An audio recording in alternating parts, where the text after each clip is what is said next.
I'm going to talk about reverse engineering the canon. Let us start with a really simple and straightforward problem and then talk about the issues that arise around it and the possible approaches to address it. Imagine that you have to teach a course in modern philosophy, history of post-medieval philosophy, more or less the period from 1500 to 1900. How would you approach this course? How would you start? How would you select the authors to discuss? Say you have 10 to 12 lectures. How many authors, how many texts, which ones, what are the criteria, and so on. So actually, for most people, this isn't a hard question at all. Just teach the canon. We already know who the best philosophers are, or at least the best known philosophers in this period, because we constantly see these philosophers discussed in journals. Journals talk a lot about modern philosophy. For instance, see here the table that Michael Beanie assembled in 2018 in an editorial and listed all the authors that were discussed in the articles between 1993 and 2017. So we see right straight away that the top authors are all modern philosophers: Kant, Hume, Descartes, Locke, Leibniz, Spinoza, and only in seventh place, an ancient philosopher, Plato. Then we have Hobbes, another ancient philosopher, Aristotle, and way down Berkeley, Nietzsche, Hegel, etc., etc. So already here we see that if we wanted to fill like 10 lectures with modern philosophers, we have a ready-made list of who to select: popular, well-known authors. Let us see if we can confirm this list by a second list that Beanie assembled about a journal of the history of philosophy. We see that the ancient philosophers here are a little more popular, and place 2 and 3 we have Aristotle and Plato, but for the rest the list looks substantially the same and more or less in the same order too. We have Kant, Hume, Spinoza, Leibniz, Hobbes, Descartes, Locke, Nietzsche, Hegel, Mill, etc., etc. So again, this is confirmed. These are the major authors that everybody is talking about and that maybe we should address in an introductory survey course as well. So we have the big seven, neatly divided in three rationalists for the continent, three empiricists for Great Britain, and one Kant to rule them all, one Kant to find them, one Kant to bring them all, and in transcendental philosophy, overcome their contradictions. It makes for a neat story. We have one group, the other group, and someone who tries to resolve the differences between them. After that, we can talk about the Kantian aftermath, for instance, with Hegel, and then we can talk about the Hegelian aftermath and cover most of the 19th century. Done. This is the canon. These are the popular authors. It is already an established fact. Why look any further than this? This is what people discuss in the journals. This is what I have to teach. That is slightly simplistic because not necessarily what is nowadays popular in research, in peer-reviewed articles in major journals, is also didactically and pedagogically appropriate to teach to first-year freshmen who don't have any background yet, who don't know what philosophy is. They don't know anything about the history of philosophy beyond some hints that they might have gotten in an introduction to logic or an introduction to ethics, or maybe the authors that they saw in medieval and ancient philosophy. So what should we look at then beyond journal articles? Well, we can look at manuals and handbooks. We can look at the books that have history of philosophy in the title and see what they list as major authors. Or we can look at what our colleagues are doing. So worldwide, we can do a search and look for syllabi that tell us what other people around the globe are teaching under the header modern philosophy, early modern philosophy, 17th, 18th, 19th century philosophy, etc. So this is what we did in the context of my Comenius fellowship. I have two students that do the honors program at the Vrije Universiteit Amsterdam, Jill Delling and Celine Fassone, who are working precisely on this issue. Mrs. Delling has looked at the history books, has analyzed a table of contents and introductions to books ranging from 1774 to now, more or less, and looked at what philosophers are quoted, discussed, which ones have a chapter of their own, etc., etc., in the history books. And Ms. Fassone has been looking at recently taught courses from the last 20 years, more or less, which philosophers are discussed, addressed in syllabi, what are the required readings, what is mandatory, what is really treated in depth, etc., etc. So what emerges from this analysis now? Well, actually, we found confirmed that the big seven are the big seven throughout history. For the last 200 years, this canon has already been well established. Only in more recent courses we see that slowly there is a change in the last 20 years in what authors and texts are being discussed. So right after the Big Seven, we see some new entries, especially also women philosophers. See the Maris Masham, Mary Shepard, Anne Conway, etc., etc. So we see some changes, but substantially it's still the Big Seven throughout. So right now we can repeat again the argument from before. This is what is in all the books, so we're done. This is the canon. This is obviously what I have to teach. And yeah, kinda, you're right. You kinda have to teach it because as soon as you go outside of the canon, and maybe I'm exaggerating a little bit, but outside of the canon, there's radically fewer editions, critical commentaries, translations into modern languages that we can use in class, translations into English, or here in the Netherlands into Dutch. There is much less scholarship, no Wikipedia or Stanford Encyclopedia entries, no summaries, no diagrams that give you a survey of how an author is connected to other authors, etc., etc. There is a lack of editions, translations, and scholarship, which makes it really, really hard to teach it because it requires that you as a teacher do a lot more work to pre-digest it, pre-chew it for your students, and there is fewer material that you can offer the students to study on their own. So yeah, we kind of have to teach the canon because that's convenient. That is what is available. That is what we indeed nowadays mostly do in practice. We look at the well-studied authors, at the Big Seven, which are, however, confined to just one tradition. And that is a bit of an issue. Might this be a problem? What is the problem with this exactly? We just presented this as a easy solution to our problem of what should we teach in an introductory survey course in the first year. Well, it is a very limited account of the history of philosophy. We cannot even properly call it the history of philosophy if we do this. This is a history, and there is a lot of alternatives available. This is a history that is very explicitly based on all kinds of exclusion. There are many voices that have not been heard, that are not present in this account of the history of modern philosophy. For instance, 80% of the globe is being forgotten since we are limited to authors from the areas corresponding to France, Germany, Great Britain, and somewhat surprisingly, the Netherlands. So we cannot properly say that this is the worldwide, all-encompassing history of philosophy. Moreover, and maybe more obviously, we're forgetting half of humanity because, as we saw among the Big Seven and in all the lists that Michael Beanie assembled, there is not one single woman philosopher. So this is quite weird, given that there are a lot of women philosophers in the history of philosophy. We know this because research has been done, books have been assembled with lists and lists and lists of women philosophers. So non-Western philosophy has been neglected and ignored. Women philosophers have been neglected and ignored.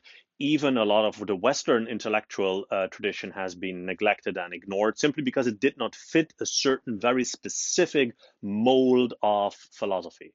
So all kinds of authors that we associate with spiritualism, alchemism, mysticism, etc., have simply been eliminated from the canon. It's not properly philosophical, not properly scientific. It is not part of the story that we want to tell and that we can tell with the standard canon around the Big Seven. So the problem is that we cannot avoid the canon either. We cannot just swipe away everything and start from scratch, survey all the possible philosophers that we could talk about, all the women philosophers, all the non-Western philosophers, and then pick and choose freely which ones we want to talk about. No, we really have to deal with the canon. Either whether we accept it, whether we say this story is correct, this really is the best philosophy that we have, this is what we should do, we should only talk about what fits this story, or if we want to reject the canon, if we say, no, this is nonsense, we don't want this account of philosophy, we should do something different, we have to deal with the canon that we inherited. We cannot pretend it's not there because it defined how we think about what philosophy is.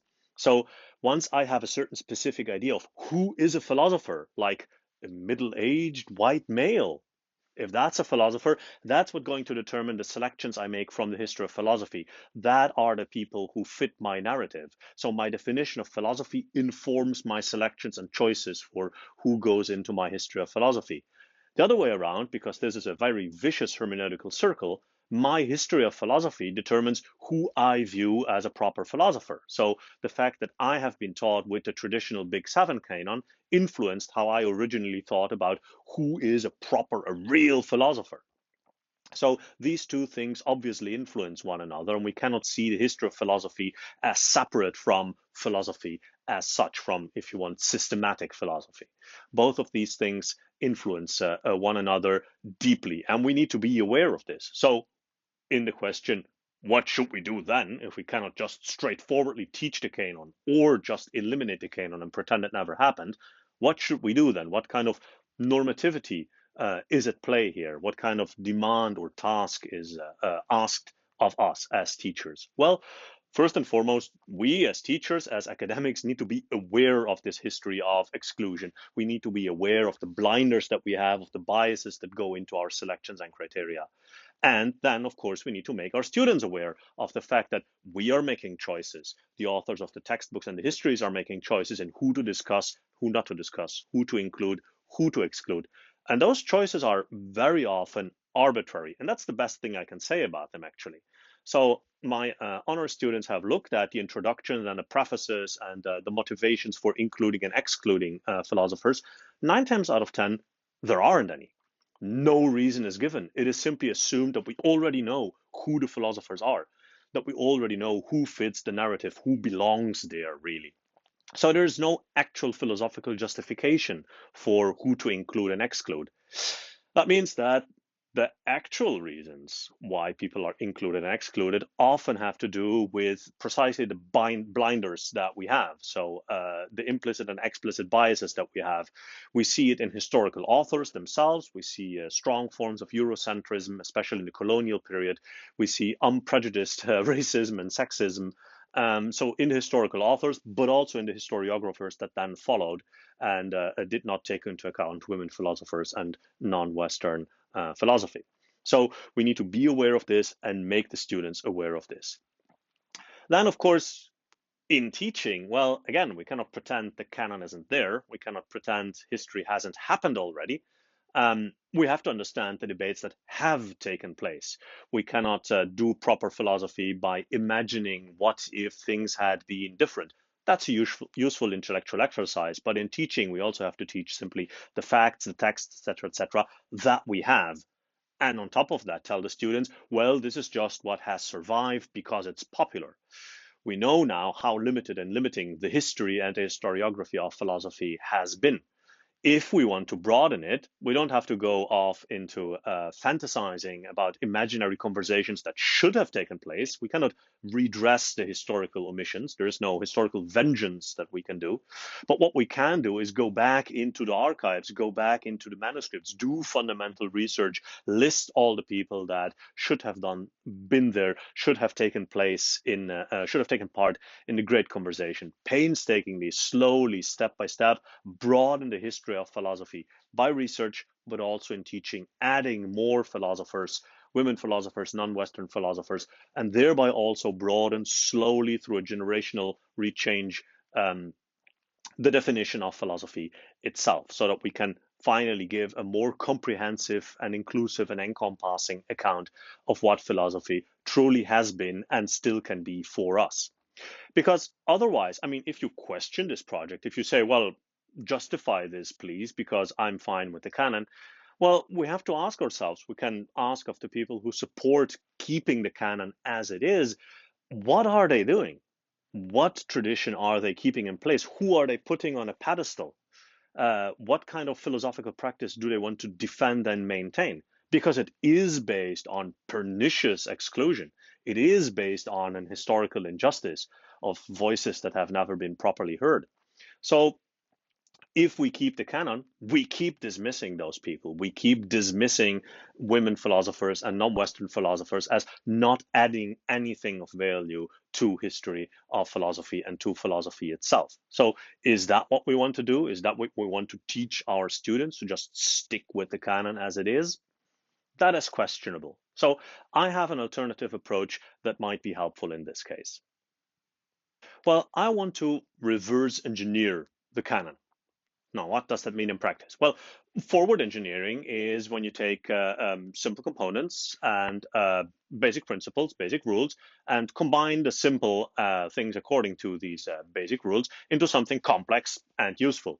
Reverse engineering is when you have inherited something complex and inexplicable, and you pry it apart. You analyze it. You look at what are the simpler and simplest components of this complex thing, and what are the basic rules according to which these simple things have been combined. So the canon is the complex thing that we want to explain, that we want to analyze. We want to reverse engineer it to see how has it come about. Why do we have this canon and not a different one? Why is this person in the canon and that person isn't? What are the criteria? What are the rules for including and excluding people? And that is what I want to do through a historical process of analyzing the way that the canon has been formed throughout history, what my students have been doing by looking at the various histories of philosophy that have been written, etc., etc. So this entails that I'm going to try a reverse chronological approach. This has been tried in other disciplines occasionally. There is not much data to be found on how successful it ultimately has been. In general history, it has been attempted a few times. I have done a pilot thanks to the No View Award last year, and this year I'm expanding my approach and teaching the entire history of modern philosophy from now to the Middle Ages. So reverse chronology, we start now, here and now in the classroom as teacher and student, we start asking questions of the canon. What are we doing?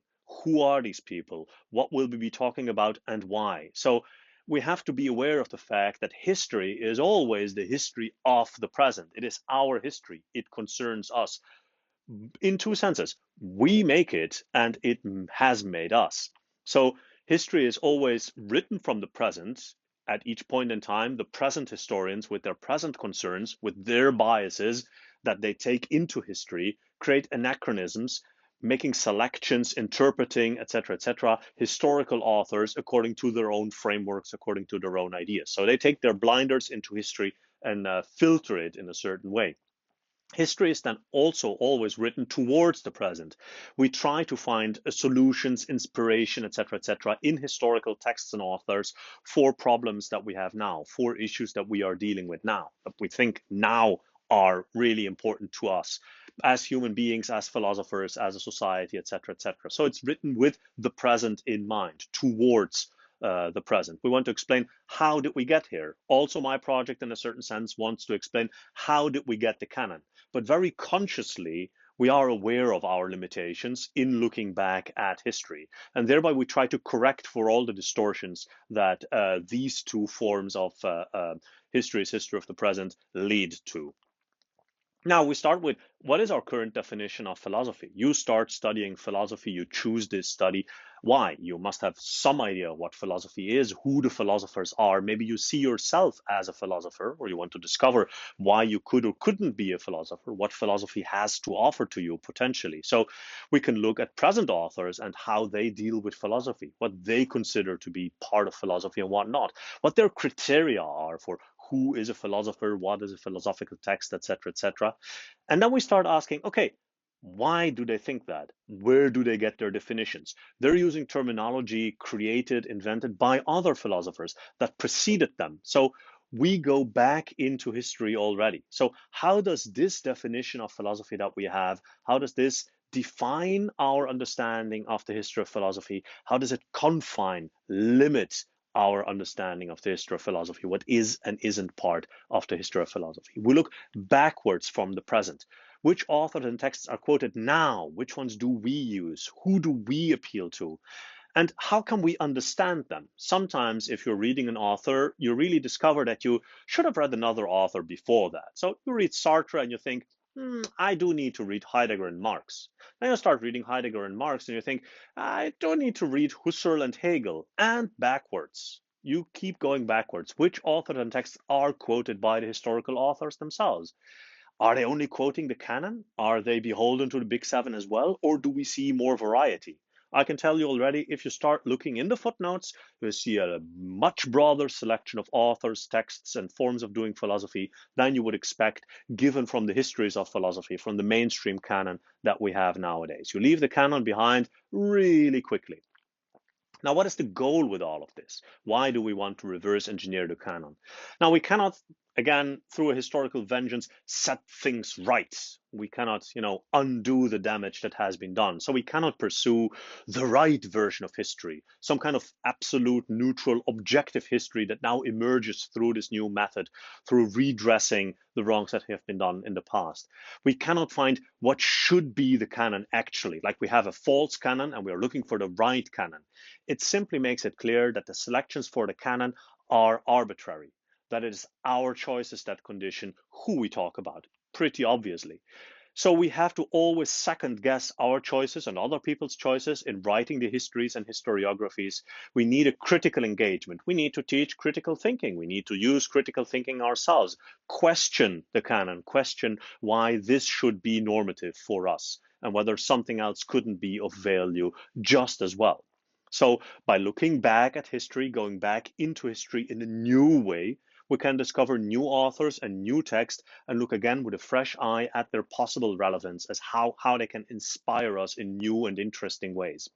So this is the project of reverse engineering the canon, a reverse chronological approach that already presupposes diversity. We're not chasing diversity as an ideological goal. We're not imposing it top down. We simply know there is more in the world and in history than the big seven, than the canon would make us believe. So by starting in the here and now, together with the students, interactively discussing it, debating it, putting things up for questioning, it really speaks more directly to their concerns, to the questions that they are dealing with every day. So maybe they have questions about climate change, migration, the pandemic, etc., etc. And philosophy can give answers, can help clarify issues, even if it cannot perhaps solve them on its own. But the question, why is this relevant to us, doesn't really come up because it is immediately obvious how and why history matters to us here and now. It is really obvious in this way how it is tied to the present. Step by step, we go back into history. We don't teleport to the Middle Ages. We don't chronoport to the early modern period. And very alien and different concerns from what we have now. But we go there step by step, advancing step by step, explaining each passage that we make together. So it becomes immediately much clearer and more explicit with each generation, with each step that we take backwards into history, how the present shapes the past through interpretations, through historiography, and how the past shapes the present through its influence, through the popularity of its authors, due to which manuscripts survive and not, and which concerns, which biases are active in determining who gets included and excluded into the official accounts. So with this project, I try to do a much more critical history of philosophy, and I try to teach the students to think critically about what is presented to them in the mainstream traditional canonical account. Thank you for your attention, and I look forward to your questions.